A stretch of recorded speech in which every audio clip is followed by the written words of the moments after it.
people who want to know what is the Keith Andrew Network, the whole point of my talk show is to show you that even with having a learning disability, I can still amount to something. And at the same time, I'm able to turn myself into an example for people out there dealing with any types of learning disabilities and disabilities, and never give up and prove people wrong. Prove to them that labels do not dictate who you are and who you're going to be, so prove them, still amount to something.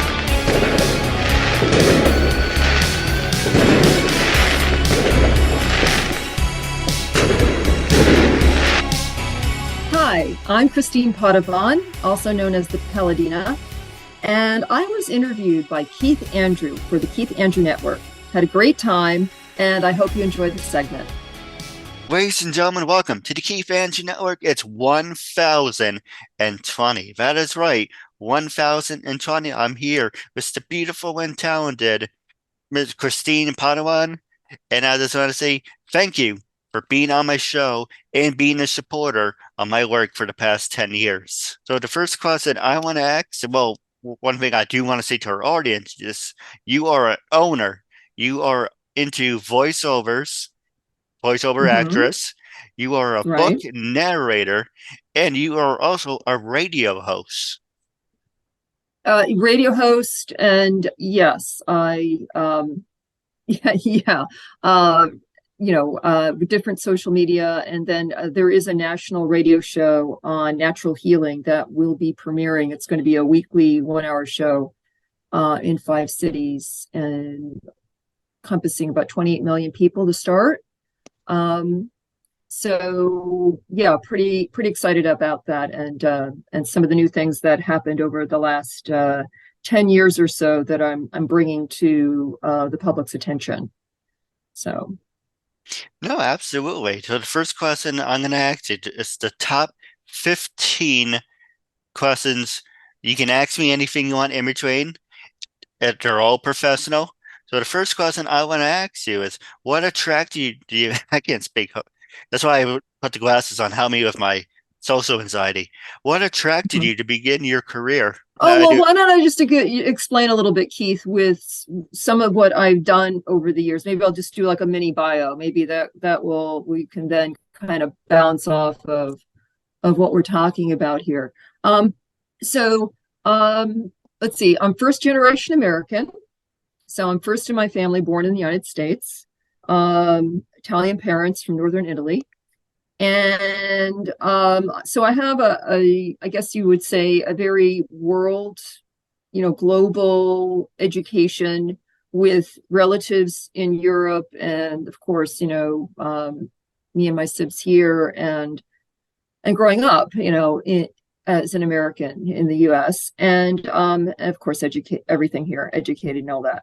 So I really loved everything to do with whole health, ever since. I'll go back to when I was age 12. I don't know if you remember Reader's Digest.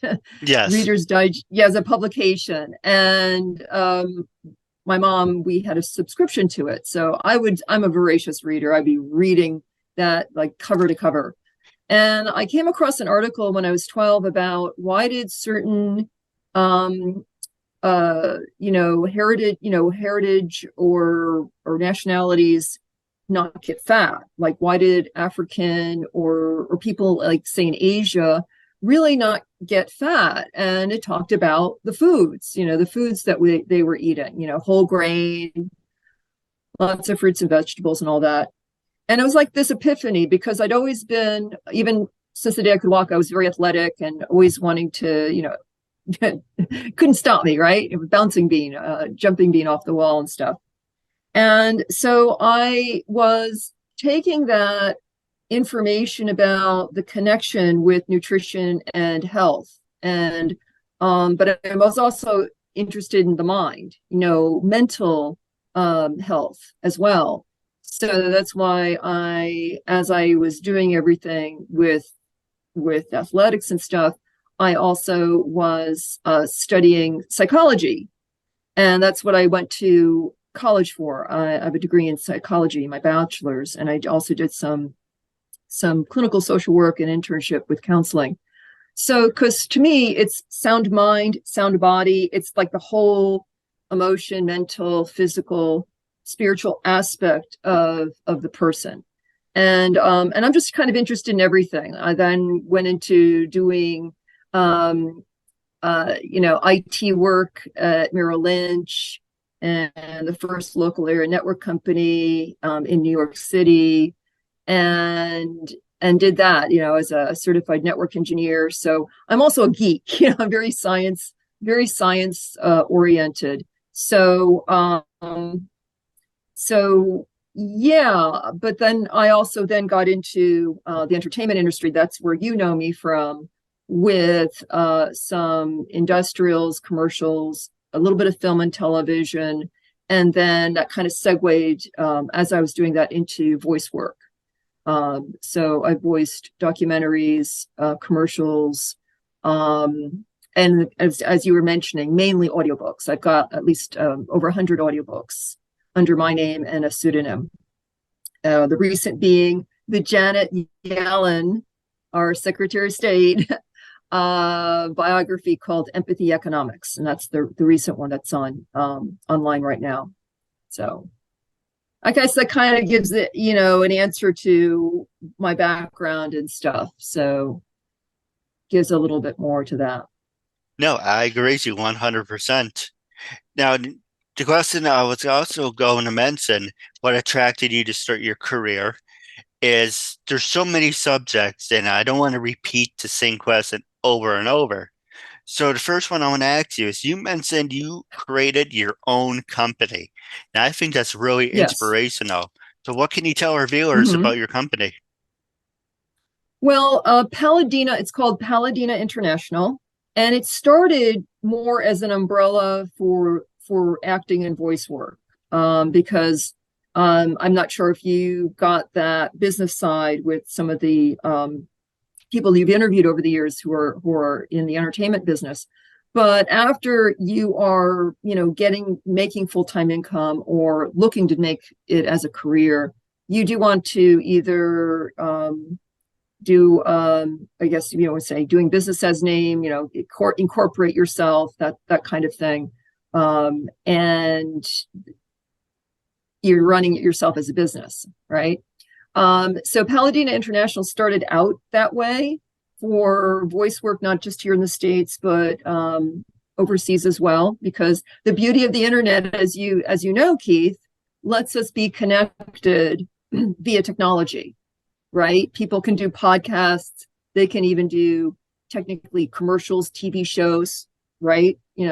Through the internet. So that was the basis of it. But now it's morphed into not only voice work, but also into health and wellness. That I'm also certified in a couple modalities in that direction as well. And so it kind of encompasses like everything, and total well-being of the person, plus voice work for obviously voice work can be done for health too. So anyway, so it's all there in one company name. No, I agree with you. And you mentioned technology. I've been doing this for 10 years, and it came a long way from recording from the phone, from Skype recorder to now Zoom. I don't have to decorate my brother's bed anymore because I have an actual background. But going back 10 years, I don't remember if I know Zoom came out in 2012, but I I don't think remember. so. And I don't re and Skype came out in 2008, but I don't remember when the recording feature came out. So if it came out about the same time, I mean, there's hundreds of third parties, screen recorder, but nothing like this, because as we're talking right now, it's a black screen. But once you're watching it on YouTube and LinkedIn, it's got to have special effects to it. I really came a long way in 10 years. Why I'm wearing Mm-hmm. these glasses over my eyes? I blink too much, and also I don't like staring at myself. So it helps me focus on the camera. So Mm-hmm. if anyone was wondering, well, why is she wearing those stupid glasses? It helps me focus on where the camera is. Also, it Right. looks pretty nice. Plus, my eye doctor was telling me to get round glasses. I'm not really a fan, but if I can get something similar, like, I don't know, different color of frames, but anyway, it's not about me, it's about you. But the two websites you mentioned, I want to talk to you about. Truth Social. I think that's like which Donald Trump's website. It's like it's kind of like Facebook, like Truth Social, and the other one they use is Rumble. And the question I want to ask you is, what is the difference between Rumble or Ramble or whatever the hell it is? Rumble, It's right. Yeah, Rumble. Thank Rumble. you. Hmm. You would think I know. I have so many notes.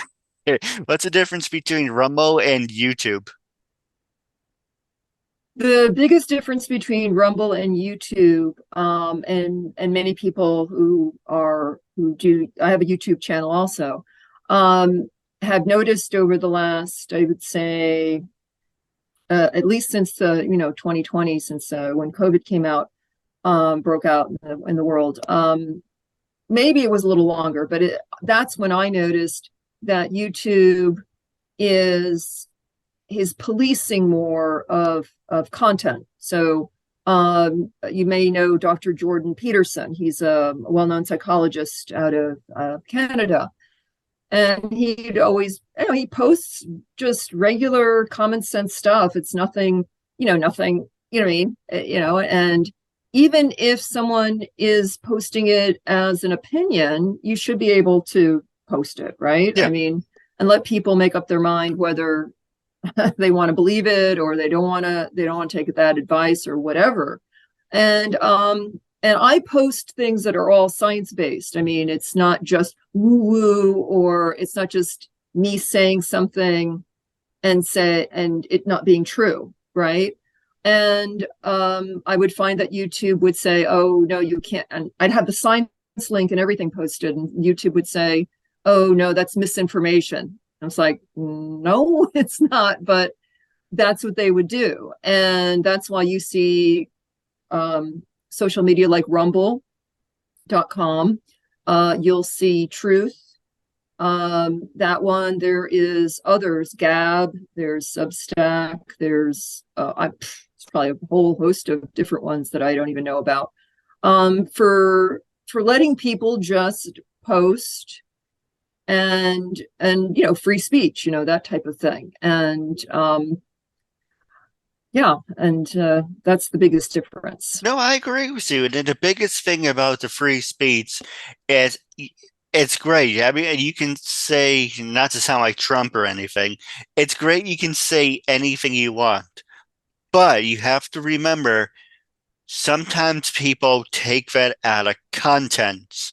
And Mhm. there's nothing wrong with saying you have to police everything, but there's certain keywords or certain things you shouldn't do. Like, if you mention bombs, guns, airplanes, they're gonna watch you like a hawk. So there's certain things you do not say, and you don't want to bring unnecessary attention to yourself. And you brought up the coronavirus, something I didn't want to talk to you about. But it's you want to go out and what we're do. You have a talk show, I have a talk show, and you want to go out and entertain the audience. You want to share your story. You want to bring entertainment and entertain people in general. But along the way, and of course, with everything, there's about to be a bunch of jackasses that are going to ruin things for other people. January 6th is an example because Twitter and all that other BS. And by the way, Twitter is self-destructing. I don't know what the hell they're doing over there. I like using Twitter, but if I find something else, I guess I find something else. Funny enough, that's when you sent me Rumble and Truth. I'm like, okay, I guess I found the replacement for Twitter. But there's nothing wrong with saying, hey, this is my name, this is my story, and I want to educate people. But if you're out there trying to stir things up, that's where the problems begin. January 6th is a perfect example. You know what, Keith, January 6th, there's a lot of things. Okay, there's a lot of video evidence that is not being shared by mainstream media. So I want you to, let's caveat things in a sense that there's a lot of stuff people are not being shown that actually happened. So I think we need to be cognizant that we are in times where we have policing, by YouTube of actual science content, of trying to educate people of real natural solutions that actually solve a virus that are scientifically proven, and not being allowed to say that. And I understand what you're saying about, we shouldn't be, that's common sense. I mean, if you're a good person, right? Like, we're good people. We're not, scamming people. We're not putting out content that is going to upset, fear monger or, want to harm anybody. So I understand what you're saying with that. I mean, that's a common sense thing. But yes, there are those people out there that just do that because they're going to do that anyway. I agree. All social media, it can be abused. I look at social media as a tool. It's a communication tool. So how you use it is, what I mean? It can be done in a positive way. It can be used in a negative way. No, you're absolutely right. And you mentioned footage. I know I do want to talk about the coronavirus, but we can get to that in a couple of minutes. But you mentioned there's footage. Here's an example. I know it's a horrible example, but on May 24th from 1999, WWF, or WWE at the time, had a pay-per-view called Over the Edge. And that's where Owen Hart fell from the ceiling. And they always said, oh, well, we can't show you the ring. So they panned in the camera all to the audience. But there were cameras pointed at the ring, and there is footage of one of them. So same thing with the media. They're going to stir you up, Black Lives Matter, the LTBK alphabet. They're going to purposely throw shit at you, and it's uncensored. They're going to throw shit at you to purposely get you mad. And if you're either Democrat and say, I had enough, you're going to go Republican. Or if you're Republican, I had enough, you're going to go to Democrat. So the media will throw stuff at you just to make, for ratings, just to get people mad, to stir things up. That's why I don't watch the news. Because I give you an example. 10 o'clock news, rape, murder, killings, and now sports. How does sports fall into that? And okay, in your local forecast, but that's those four things. It's kind of like, I know you're not in the city, but the city right now is a real cesspool. A while ago, you had a guy standing on top of a bus with a flamethrower. It's like, where is it? And they brag about it. Oh, this guy was arrested 37 times. Why is he still out if he has a mental illness? You arrest people, you slap them on the wrist, don't do this again, and the next day they're out doing the same damn thing, and there's no repercussions. What's your opinion? Well, right now, that's a very good point you're making, Keith. And I do talk about it in one Rumble video as an example, because of what happened to me over the last 10 years with being intentionally poisoned with heavy metals. And those heavy metals weren't seen in regular doctor's tests unless you used forensic modalities. Like you took your sample to a forensic lab, and that would bypass the nano and show you everything that you're being hit with. And I talk about why there is a increase in mental illness episodes that you see in the news of someone, and even there was I'll give you an example of this. It's probably almost a year now, when someone didn't have a history of any mental illness, in their 40s. They were at the side of the road. This, I think, was in Tennessee, and they couldn't talk him out of getting off the highway or anything. And they ended up having 26 state troopers. Why you needed 26, I don't know. And he wasn't, you could tell he wasn't mentally cognizant of what was going on. And he seemed to be thinking that they were the enemy or something. You know, he wasn't cognizant of what was going on. He reached into his pocket. Okay. And of course, they're thinking he might be pulling out a weapon. And he wasn't. He pulled out just some sort of it wasn't a weapon, but they didn't know. And all 26 fired at him, which was another stupidity of why did all 26 do that?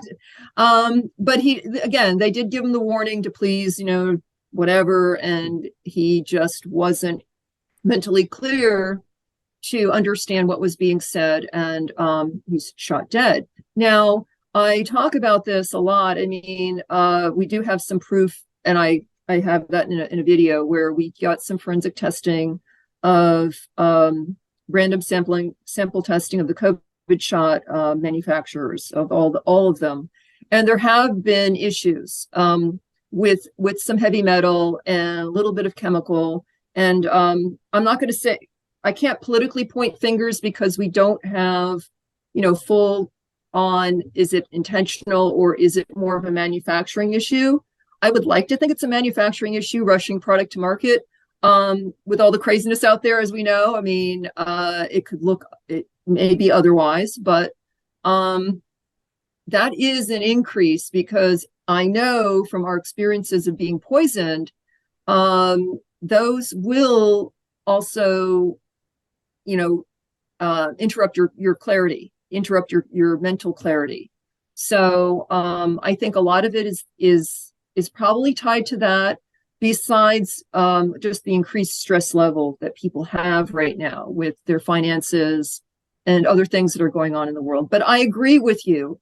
News has always been like this, by the way. I mean, you're pointing out something very, very key to everyone, is that news media. I used to talk about this with my mom, she's a very sensitive person.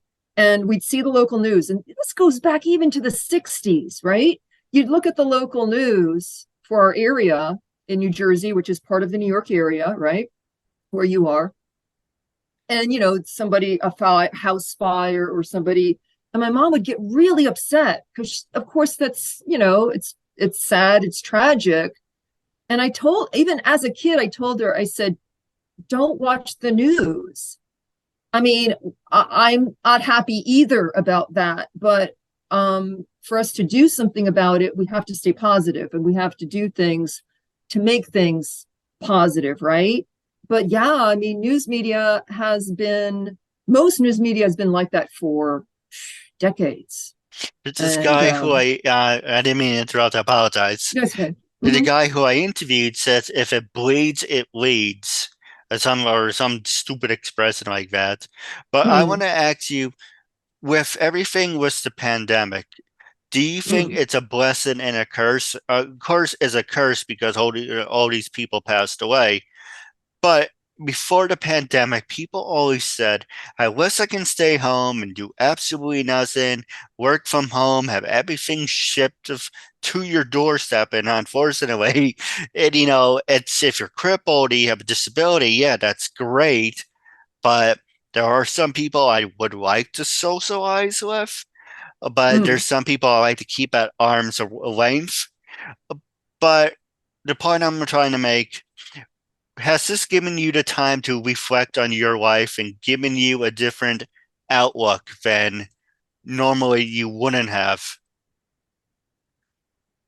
Actually, what happened to me with being poisoned gave me a different outlook as to what was going on. Not so much the pandemic. I was in California at the time, I was in California from December of 2010 to early August 2021. Okay, so a little more than 10 years. And almost 10 years, I should say. And so I was actually doing to supplement my income from all the medical bills from being poisoned and having to do the forensics and all the police work on top of it, right? I was doing security guard work. And you could be a security guard during the shutdown because they needed security guards actually to either watch buildings that weren't being, didn't have people in them, for security. Or if they were having employees come in, just making sure everything was okay and they were going and, making sure that everything was sanitized, all that stuff. So it's actually eye-opening for me because I got to work on different locations as a flex officer and see everything in action and hear stories and stuff. So in terms of my perspective, it's different because I wasn't shut in a house to, away from people per se. I actually was kind of in the middle of being an active person helping protect buildings that were shut down, technically, in a sense. So I have a different point, but it did give me a lot of, as I was doing voice work on the side and then security work, that the world has to change, that the world would need to change, where people realized, and you probably saw this just looking at social media, right? And before Yahoo would stop the comments on certain articles that they would print, about the doctors treating people and then other doctors saying. All right, so how can our fans and listeners get in contact with you? Okay, so they can do it through, I'm on LinkedIn, and I guess what I'll do is, do you want me to post for you? You can email it to be easier. Yeah, I'll give you LinkedIn, and Facebook, and people can look at, and free webinars and other stuff that can help people out. And yeah, we know how to help with detox consultation. That's the other thing I didn't tell you, Keith, is that we also do training for law enforcement and people that want to understand more of what's going on with forensics and nanotech and how it's being misused, because nanotech, again, is also a tool, right? It can be used for doing good or it can be misused and do not so great stuff with it. So I want to educate veterinarians. The same stuff that saved my life can save animals and stuff. So it's a big process. It's going to be a global effort. So it won't be overnight, but that's our intention is to. I have a couple questions for you off the air, but this will be played on LinkedIn, Facebook, YouTube. For us to do a part 2, our goal is to reach 100 and more views.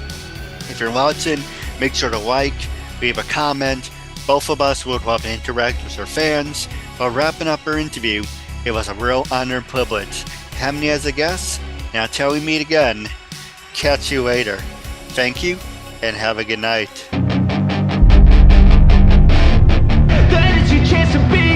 Hey kid,